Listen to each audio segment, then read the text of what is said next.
Hello, bachcho. Let's read the question. The question says that what induced Siddharth Gautam to renounce his home? How did he attain enlightenment? ऐसी कौन सी चीज थी जिसने सिद्धार्थ गौतम को प्रेरित किया कि वो अपना घर छोड़ दे? रिनाउंस यानी छोड़ना.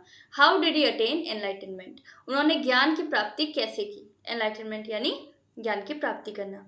Let's understand the key concept. Renouncing home, घर को छोड़ना. Siddharth had never seen sickness, old age, death and want.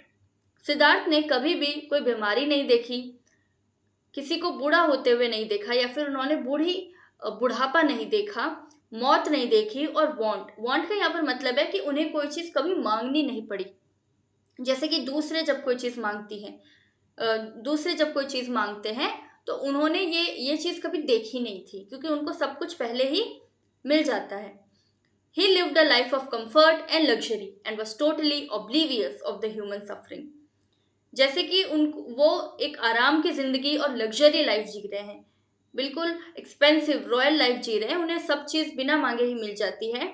तो वो लोगों का जो दुख है, इंसानों के जो दुख है, उनसे टोटली ऑब्लिवियस थे. यानी कि उनको कुछ भी नहीं पता था, कोई जानकारी नहीं थी इंसान के दुखों के बारे में. Hence his encounter with a few suffering individuals affected him so much that he decided to renounce his life of luxury to seek enlightenment.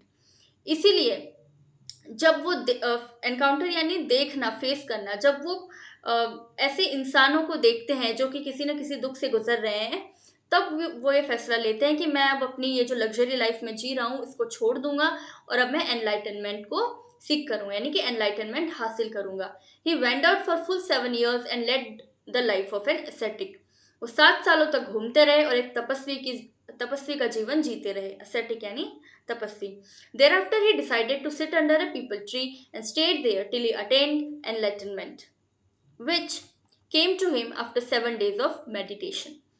उसके बाद में उन्होंने ये डिसाइड किया कि मैं एक पीपल के पेड़ के नीचे बैठूंगा और वहां तब तक बैठूंगा जब तक कि मुझे एनलाइटनमेंट नहीं हासिल हो जाता, जो कि उनको हासिल हुआ जब उन्होंने 7 दिन तक मेडिटेशन किया. 7 दिन तक ध्यान करने के बाद में उन्हें एनलाइटनमेंट मिल गया.